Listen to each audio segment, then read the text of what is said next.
The roar of the engines filled the cabin, promising power and motion as the 7A7 engines on Global Air Flight 110 roared to life. The aircraft, ready to spool, was about to embark on its journey from JFK to London. But in business class, something else was about to spark, an eruption of tension that would set the tone for a chaotic ride. Kevin Marshall, a seasoned lawyer known for his unshakable demeanor, sat comfortably in his seat, meticulously prepared for the challenges awaiting him in London. At 45, Kevin had mastered the art of keeping calm under pressure, whether in a courtroom or amidst the frenzy of international corporate arbitration. His tailored Savile Row suit, crisp and impeccable, told the world he was no ordinary man. The leather briefcase by his feet held the key to a multi-billion-dollar merger he would soon navigate. But this was more than just another business trip. For Kevin, it was an escape from the frenzied pace of New York law to a quiet moment in the air. He had selected Seat 12A, an ideal vantage point just behind the Rolls-Royce Trent 800 engine. To some, the engine view might seem a distraction, but to Kevin, it represented perfection in motion, just like his own life and career. The hum of the aircraft, the stillness of his mind, and the anticipation of the upcoming case made this the ideal space to prepare. The beverage service began as passengers settled in, but Kevin wasn't distracted. He sipped his sparkling water, eyes flicking over the legal briefs in his lap, mentally rehearsing his argument. Everything felt in place until a shadow loomed over his seat. Leora, the flight attendant, a woman with a rigidly professional smile, stood before him. Her blonde hair was tightly pulled back, her demeanor just as stiff. She surveyed him with what seemed like a momentary flicker of judgment. Kevin looked up, his voice calm, polite. "Yes?" Her smile never reached her eyes as she spoke. "Sir, I'm going to need you to move. We have a VIP passenger who requires your seat." The words hung in the air, jarring against the calm before. Kevin's eyebrows arched, the tension creeping into his chest. "I'm sorry, but this is my seat," he replied, gesturing to the boarding pass resting beside him. Leora's smile tightened, her voice becoming more insistent. "I understand, but we need this seat for someone else. We have another seat for you further back." Kevin glanced at the empty seat next to him. No one was in it yet, and he knew what she meant by further back. A middle seat near the galley or lavatories. He wasn't interested in that. His voice remained measured but firm. "I paid for this seat. I would like to remain here." Her smile faltered, replaced with a sharp, condescending tone. "Sir, you're not understanding. Mr. Thorne is a very important customer. We need to accommodate him." The words "important customer" rang in Kevin's ears, heavy with implication. Kevin knew exactly what was happening. This wasn't just a seat dispute. It was about hierarchy. He'd felt it before, the quiet, invisible assumptions that others made about him based on his appearance. At that moment, Kevin Marshall wasn't just a passenger. He was a strategist, a man who had built a career by unraveling complex cases with precision and foresight. He wasn't about to be moved by such casual dismissiveness. "Let me understand," Kevin said calmly. "You're asking me to vacate my seat to accommodate someone else who hasn't paid for it? I don't think that's how this works." Leora's face flushed, her composure crumbling. She wasn't prepared for this kind of pushback. But Kevin wasn't done yet. He leaned forward, eyes steady, his voice carrying just enough authority to make her pause. "Could you show me the policy that allows you to downgrade a confirmed passenger for another, VIP or not? I'd like to read it." The silence that followed was thick. Leora blinked, stunned, but she didn't respond. And that's when Kevin felt the gaze of the man behind her, Adrian Thorne. He was a picture of entitlement, not even paying attention to the exchange, as if his mere presence was enough to command the space around him. Kevin turned his attention back to Leora, speaking softly but with a force that made her hesitate. "Let's talk facts. Leora, policy doesn't give you the right to remove me from a seat I've paid for, simply because you want to accommodate a VIP." Kevin's eyes followed Leora as she stood there, her professional smile faltering under his calm scrutiny. The cabin's atmosphere, once tranquil, began to thrum with unspoken tension. Every passenger nearby sensed the rising stakes. though none yet understood the full scope of what was unfolding. "I'm going to need you to move," Leora repeated, her voice just a notch louder, designed to command compliance. Kevin lifted his gaze from the documents on his lap, adjusting his glasses with deliberate slowness. "I'm afraid there's been a misunderstanding. This is my assigned seat," he said evenly, gesturing toward the boarding pass on the armrest. The tightness in her expression betrayed a flicker of frustration. She glanced toward the aisle, almost as if searching for backup. Behind her, the unmistakable figure of Adrian Thorne emerged, his presence radiating confidence and entitlement. His designer blazer was immaculate, his hair perfectly styled, and his eyes scanning the cabin with the assumption that everything he desired should naturally bend to his will. Thorne didn't even bother with a greeting. He seemed to expect Kevin's immediate acquiescence. Kevin, however, didn't flinch. Instead, he leaned back slightly, as though the weight of the entire aircraft rested on his composure alone. "Policy," Kevin said, his voice measured but firm, "is not a blanket justification for removing a confirmed passenger from a seat they have purchased. If you would kindly show me the clause that allows such a downgrade, I would be very interested in reviewing it." Leora's face went pale, her practiced expression of authority crumbling. She opened her mouth to respond but found nothing coherent escaping her lips. For a moment, the cabin was suspended in a rare silence, punctuated only by the hum of the Rolls-Royce engines and the soft murmur of passengers settling into their seats. Thorne, sensing the delay, spoke, his voice laced with irritation. "Is there a problem here?" Kevin's eyes met his, calm and unyielding. "Only a misunderstanding about who is entitled to the seat," he said evenly. "You appear to assume your status grants you privileges that the law and airline regulations do not provide. I'm here to clarify that assumption." Thorne's face flushed with a mixture of anger and disbelief. This was not going according to plan. He leaned slightly closer, voice dropping to a growl. "Do you know who I am?" Kevin's response was as composed as ever. "Yes, I do. And on this aircraft, it doesn't matter. We are all passengers, governed by the same rules." Leora attempted to regain control, her voice now strained. "Sir, I am the lead flight attendant. If you refuse to comply, I can have you removed from the flight." Kevin's gaze remained steady. He allowed his hand to hover over the open documents in his lap, a subtle reminder of the power of knowledge over intimidation. A crew member's instruction must be lawful. Asking me to vacate my seat for convenience is not a lawful instruction related to safety or security. If you proceed, Global Air will be facing serious legal consequences by the time we land. A ripple of unease passed through the cabin. Passengers shifted in their seats, some leaning forward to observe. Even the executive across the aisle, previously absorbed in his laptop, paused and watched. Thorne's arrogance was no match for Kevin's quiet authority and precise logic. Leora's mouth opened again, but Kevin continued before she could speak. "Captain, flight attendants, and VIPs notwithstanding, the airworthiness of this aircraft and the safety of passengers must take precedence over policy or entitlement. I am simply asserting what is right and lawful." Thorne's expression darkened. His fury was barely contained, his sense of control evaporating with each calm, deliberate word from Kevin. The cabin, once merely a space of quiet pre-flight anticipation, had become a battleground of principle and power. Kevin, without raising his voice, had taken command of the room. Every word, every pause, every glance reinforced the inevitability of his position. He wasn't just defending a seat. He was defending the rules, safety, and dignity itself. And everyone around him, crew, VIP, and passengers alike, was aware that the dynamic of power had shifted irrevocably. Frank, the purser, finally approached, his face a mixture of authority and unease. He had seen countless in-flight incidents, drunk passengers, disputes over seating, medical emergencies, but this was different. The calm, measured confidence emanating from Kevin Marshall was disarming. "Sir," Frank said, voice firm but carrying a tremor of uncertainty, "I understand there is a disagreement over seating.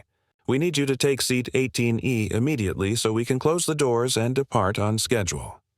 Kevin looked up slowly, meeting Frank's gaze. His voice was quiet, deliberate, and full of unshakable authority. "With all due respect, you are about to make a very serious mistake. I am a confirmed passenger in my assigned seat. Moving me to accommodate another passenger is neither lawful nor justified. This is not a matter of convenience. It is a matter of contract and principle." Leora and Frank exchanged quick, worried glances. For the first time, the crew realized they were dealing with a passenger who understood the rules and had no intention of bending to intimidation. Adrian Thorne, sensing that his influence had no effect, paced near the galley muttering threats into his phone. Kevin, meanwhile, allowed his gaze to drift to the window, over the massive Rolls-Royce Trent 800 engine. His eyes caught a glint on the port wing, a faint iridescent sheen that shifted subtly under the tarmac lights.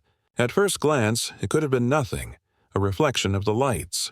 But his instincts, honed through years of observation and analysis, recognized it immediately. Skyroll hydraulic fluid. Kevin leaned slightly forward, lowering his voice to carry across just enough of the cabin. "Captain, flight crew," he began, keeping his tone calm but firm. "Before we depart, I need to report a potential safety concern. There appears to be a fluid leak on the port wing just forward of the engine.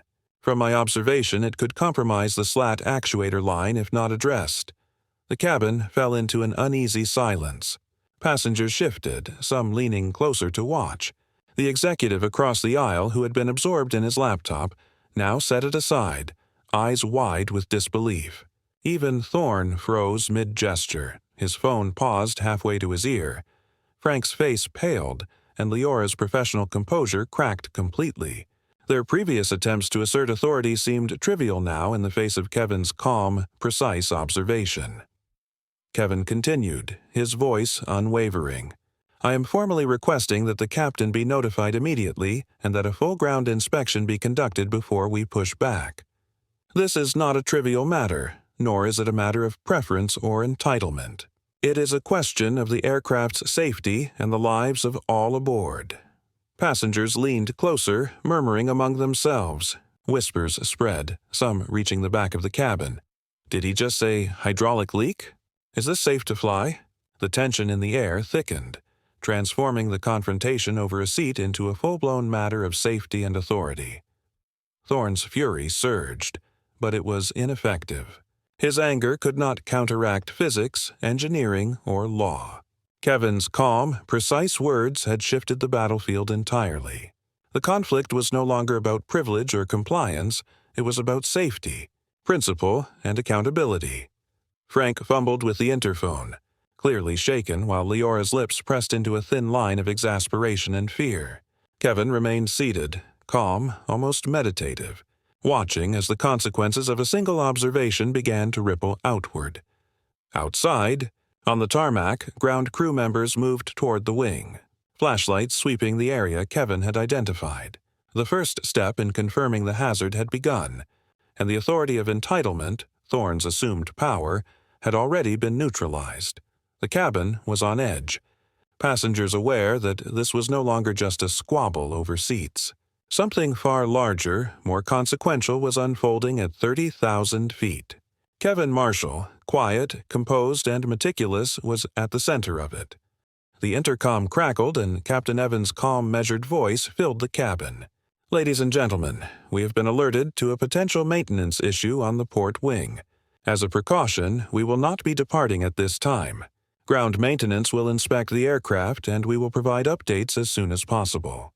We apologize for the delay." The cabin erupted into murmurs. Passengers exchanged uneasy glances, some pulling out their phones to capture the announcement. Groans of frustration mingled with whispered relief.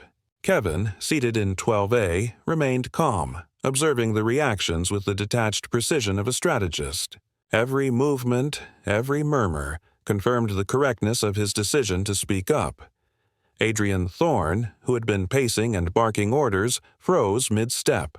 His face, usually the mask of entitlement, was now flushed with disbelief. He barked into his phone, gesturing wildly as his frustration mounted. "This is unacceptable. I have meetings. This is a disaster." Leora and Frank hovered near the galley, their composure shattered. The threat to remove Kevin now seemed laughably ineffective against the authority of federal regulations and the captain's final word. Their failure was palpable, and the weight of the entire cabin's attention pressed upon them. Kevin's gaze, calm and precise, shifted to the wing again. The faint sheen of hydraulic fluid glimmered under the tarmac lights, now confirmed by the approaching maintenance crew. He had spotted what others had missed, and the validation was in motion. A ground vehicle with flashing lights approached, and mechanics swarmed the port wing carrying flashlights and equipment. The inspection, prompted by Kevin's observation, had begun. Every careful step he had taken, the documentation, the calm assertion, the measured tone, was paying off. Thorne, realizing that his tantrum had done nothing but highlight Kevin's authority, began pacing more aggressively, shouting into his phone. "Do you understand? I am trying to get a private jet. Move him, do something." But the cabin had already shifted. Passengers whispered among themselves, some discreetly recording Thorne's meltdown. The narrative had begun to flip. The entitled executive was failing, while the calm, observant passenger had commanded the situation with authority, knowledge, and principle. Frank, fumbling with the interphone, finally contacted the cockpit again. Kevin's eyes, calm and unbothered, followed the scene like a conductor observing an orchestra. Outside, mechanics confirmed what he had seen. The hydraulic leak was real, small but potentially dangerous if left unresolved during a transatlantic flight. The captain's voice returned over the PA. "Ladies and gentlemen, the inspection has confirmed a small hydraulic leak on the port wing. For safety reasons, we will not be departing tonight. We appreciate your patience and will update you as soon as possible." The cabin erupted in a mix of groans, sighs, and murmured relief.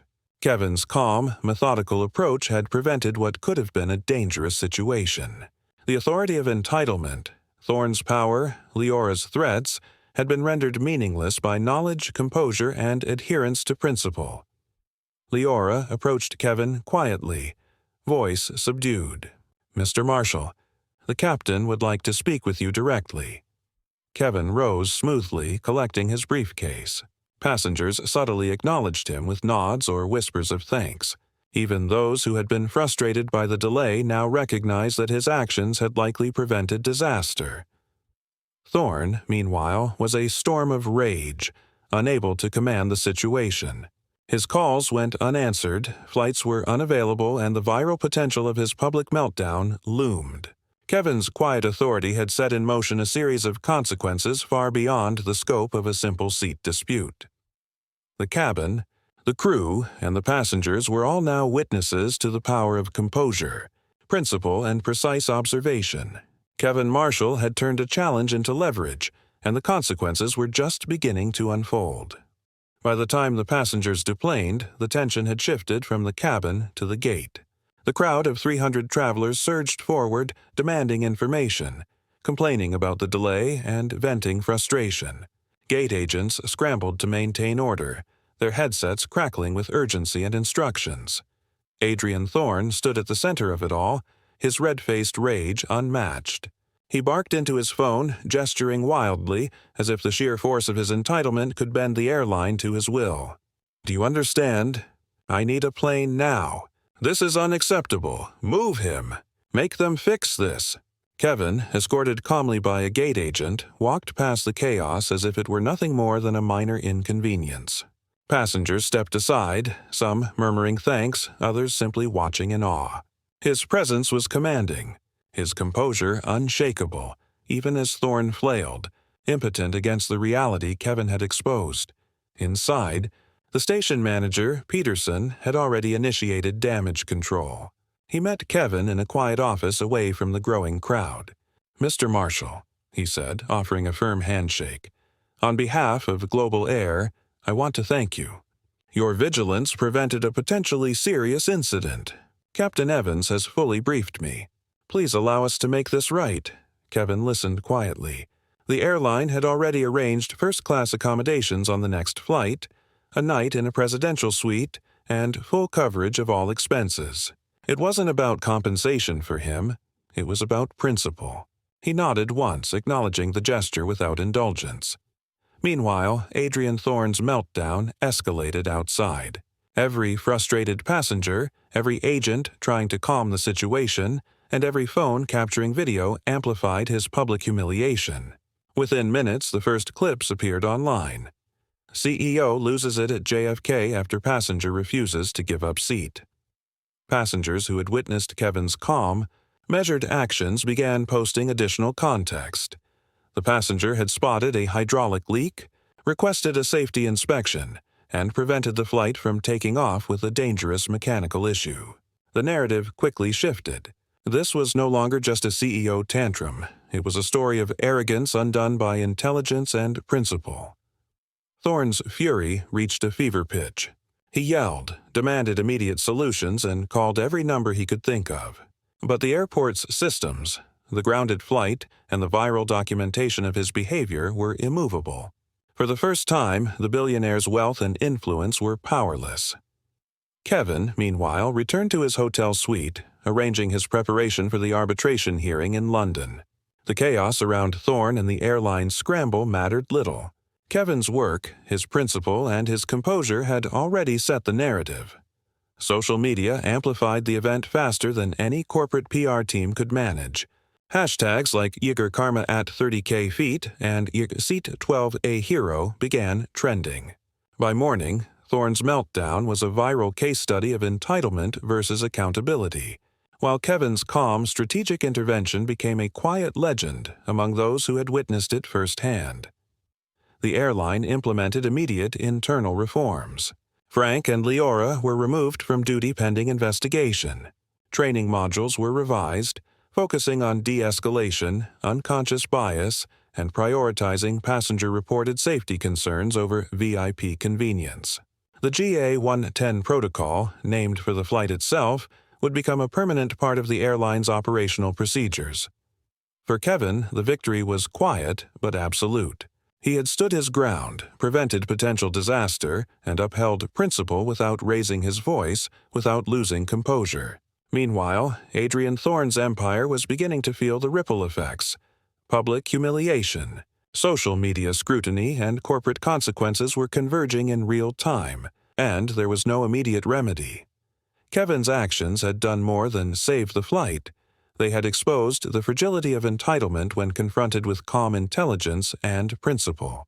And the story of Seat 12A was far from over. Its consequences would ripple through boardrooms, social media, and corporate reputations for weeks to come. By mid-morning, the full scope of the previous evening's events had become clear to Global Air's management. The flight crew, previously confident in their authority, were now under scrutiny. Frank and Leora were pulled aside for immediate questioning, their actions meticulously documented. Peterson, the station manager, convened an internal review with Captain Evans, the airline's legal team, and key operations staff. "We have a passenger who not only refused to be intimidated," he said, voice tight with urgency, "but also identified a potential safety hazard that we almost missed. We need every detail." Leora and Frank, sitting across from the panel, found themselves stripped of authority. Their defense, that they were merely accommodating a VIP, was irrelevant in the face of federal aviation regulations and a passenger who had clearly acted responsibly and with knowledge. Their careers, built over decades, were suddenly hanging by a thread. Meanwhile, Adrian Thorne's personal and professional worlds were unraveling at a staggering pace. Clips of his meltdown spread across social media platforms like wildfire. The narrative was no longer just about a rich man throwing a tantrum. It highlighted the attempted racial intimidation, the bullying of a passenger, and the very real fact that his actions had almost ignored a critical safety concern. By the time Kevin arrived at Heathrow the next morning, the story had taken on a life of its own. Headlines read, "CEO Meltdown Grounds Transatlantic Flight," and "Passenger Saves Plane After Spotting Critical Hydraulic Leak." Social media commentary amplified the humiliation, with hashtags like Dachir Seat12A Hero and Yodak CEO Fail trending internationally. Kevin's flight to London, first class and uninterrupted, was a study in calm precision. He reviewed his notes, prepped for the arbitration hearing, and allowed himself a quiet moment of satisfaction. His principles had prevailed without a public spectacle. The world had witnessed the consequences of arrogance without knowledge. In boardrooms across London, Marshal Forks watched closely. The viral videos and news coverage painted Thorne as reckless, entitled, and lacking judgment. The planned hostile takeover was now untenable. The board, citing both ethics and public perception, issued a formal rejection of Orion Capital's acquisition offer. The corporate collapse of Thorne's plan was immediate and unavoidable. Back at Global Air, Frank and Leora were officially removed from duty. The GA 1-10 protocol, a comprehensive training and operational reform program, was fast-tracked. Every flight crew member would now be trained in de-escalation, unconscious bias, and prioritizing passenger safety reports above VIP convenience. Kevin's calm, precise actions had become a template for organizational reform, turning a personal confrontation into a company-wide learning experience. Thorne's online humiliation and corporate setbacks were compounded by a flurry of investor actions. Institutional stakeholders began withdrawing funds, citing ethical concerns. The very foundations of Orion Capital were shaken. Thorne's partners demanded accountability, forcing him into resignation. A man who had measured his life in wealth and influence now found himself powerless, a stark contrast to the quiet, methodical authority of Kevin Marshall. Kevin, meanwhile, arrived at the arbitration hearing in London with the same composure he had displayed on the plane. His mind was sharpened, his focus absolute. He was prepared to face aggressive opposing counsel, unaware of the precedent Kevin had just set in real-world practice. Calm, principled strategy could topple even the most formidable adversaries. As Kevin walked into the arbitration room, he carried more than documents. He carried the weight of experience, proof that integrity and intelligence could enforce justice far more effectively than aggression or entitlement. Outside the room, the ripple effects of Seat 12A continued to grow, reshaping perceptions, reputations, and corporate realities. Kevin stepped into the arbitration room with the quiet authority of a man who had already won before a word was spoken. His briefcase was beside him, meticulously organized, his notes precise, every argument anticipated. Opposing counsel, unaware of Kevin's recent victory in the skies, looked confident, until they sensed the calm in his demeanor. The hearing began, and Kevin moved methodically. Each point was articulated with clarity, every counter-argument dismantled with careful logic. His voice, calm and deliberate, commanded attention. Opposing counsel attempted interruptions, aggressive gestures, and appeals to emotion, but Kevin remained unflappable. He relied on facts, precedent, and the weight of principle. Outside the room, news of Thorne's meltdown and the viral videos had reached London. Corporate circles whispered about the spectacle, investors reconsidered alliances, and Marshall Forks' board viewed Thorne as a liability rather than a threat. Kevin's real-world demonstration of calm authority had already shaped the broader narrative. As the arbitration concluded, the verdict was decisive. Kevin's client secured a full, favorable ruling. The victory was total, but it was more than legal. It was moral. Kevin had exemplified the power of preparation, principle, and composure, turning an ethical stance into a strategic advantage. Back in New York, Adrian Thorne faced the culmination of his failures. His resignation was formalized. Investors withdrew billions. His reputation was in tatters. Social media continued to document his meltdown, often juxtaposed with praise for Kevin's calm, measured actions. Seat 12A hero became a symbol of accountability and principle prevailing over entitlement. Global Air, meanwhile, implemented the GA 110 protocol across all flights. Frank and Leora's termination was finalized, a cautionary tale of failed judgment and the consequences of misusing authority. The airline's reforms included mandatory training on de-escalation, unconscious bias, and prioritizing passenger safety. Kevin's calm, strategic intervention became a case study, ensuring that no other passenger would face similar disregard. Kevin, in contrast, maintained his quiet composure. He never sought publicity. He didn't post videos, share clips, or amplify the viral story. His satisfaction was private, rooted in the knowledge that principle had prevailed and lives had been safeguarded. The package from Captain Evans, a detailed scale model of the aircraft, with a brass plaque recognizing Kevin's vigilance, served as a personal acknowledgement of the impact of his actions. In the months that followed, Kevin's reputation within professional circles quietly soared. Lawyers cited his composure and strategy as an example of superior decision-making under pressure. Pilots and airline staff referenced the GA-110 protocol, telling the story of Seat 12A as a masterclass in authority, principle, and calm. Adrian Thorne, once a figure of corporate dominance, had been reduced to a cautionary tale. His wealth and influence were unable to overcome public scrutiny, principle, or the consequences of his own arrogance.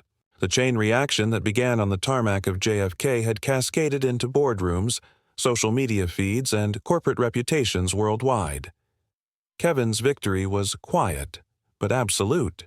He had defended his dignity, safeguarded lives, and reinforced the value of principle. The story of Seat 12A became legend, a narrative passed among professionals, whispered on flights and discussed in offices, a calm, intelligent man confronting arrogance, entitlement, and incompetence, and emerging victorious. In his office months later, Kevin placed the scale model of the 7A7 on a prominent shelf. It was a reminder, not of a fight won, but of principle upheld. The lesson was simple yet profound. In any system under pressure, the person who remains calm knows the rules, and stands for what is right ultimately holds the power. Kevin Marshall's story was no longer just about a seat. It was about integrity, intelligence, and the quiet strength to confront injustice, no matter the opposition. And for those who witnessed it, directly or through the ripple effects, it was a masterclass in calm authority and the power of principle. Global Air's internal investigation moved swiftly and decisively. Frank and Leora's actions on Flight 110 were dissected in full, their failures documented as examples of poor judgment, bias, and lack of procedural adherence. The airline took the opportunity to implement sweeping reforms designed to prevent any recurrence of such an incident. The GA-110 protocol was rolled out to all flight crews. It emphasized three core principles. Passenger-reported safety concerns must be taken seriously without prejudice, VIP accommodations could never override safety or legality, and crew members would be trained in de-escalation and unconscious bias. Kevin's intervention, though inadvertent as a template, became the cornerstone of this new training program. Flight attendants studied his calm, measured responses, and the crew was taught to emulate the same professional composure under pressure. While the airline addressed internal issues, the public and corporate fallout for Adrian Thorne continued to mount. Investors, already shaken by the viral videos and public outrage, began distancing themselves from Orion Capital. Pension funds and university endowments withdrew stakes, citing ethical lapses and reputational risk. Each withdrawal compounded Thorne's financial and professional instability. The board of Orion Capital, once loyal and deferential, convened emergency meetings. Thorne's behavior on the flight was now central to their discussions. The combination of viral humiliation, investor panic, and demonstrable mismanagement made his position untenable. Within days, he was forced to resign. A man who had once measured influence in billions now faced the consequences of a moment of arrogance and entitlement. Meanwhile, Kevin Marshall's quiet legacy grew. Among legal circles, aviation professionals, and corporate leaders, his story circulated as an exemplar of composure, intelligence, and ethical action. Pilots recounted it during long-haul flights. Lawyers referenced it in seminars as a lesson in strategy and principle. Kevin never sought attention. The story spread organically, driven by the undeniable authority of his actions and the public spectacle of Thorne's meltdown.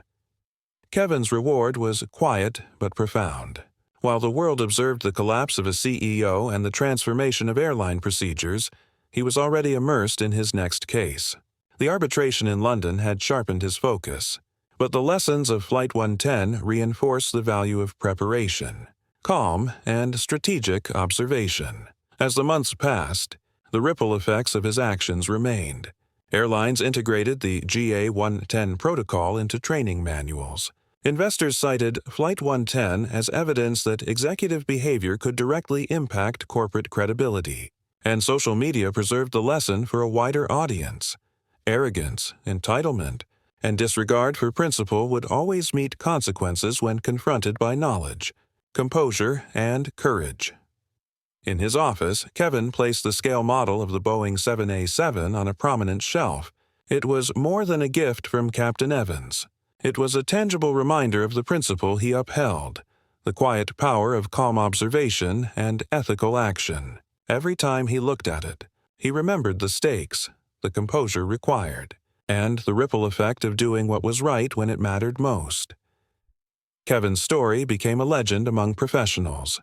A single, calm individual confronting arrogance, privilege, and incompetence, and emerging victorious, not with loud fanfare, but through principle, intelligence, and measured action.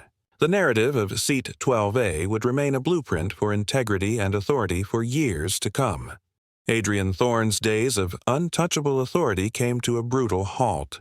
The viral footage of his meltdown, juxtaposed with Kevin Marshall's calm, precise intervention, spread globally. Business media covered the story in depth, highlighting not only Thorne's arrogance but also Kevin's critical role in preventing a potentially catastrophic mechanical failure. Thorne attempted damage control, calling advisors and lawyers, but every effort failed. Social media amplified the narrative of entitlement meeting principle, and public sentiment was overwhelmingly in favor of Kevin. Hashtags like Minchi Seat 12A Hero and CEO Fail trended internationally. Analysts dissected the event, using it as a case study on the fragility of power built on intimidation and influence. Investors pulled stakes from Orion Capital in rapid succession. Institutional funds cited risk and ethics, while private investors questioned Thorne's judgment. Within days, the board of Orion Capital demanded his resignation.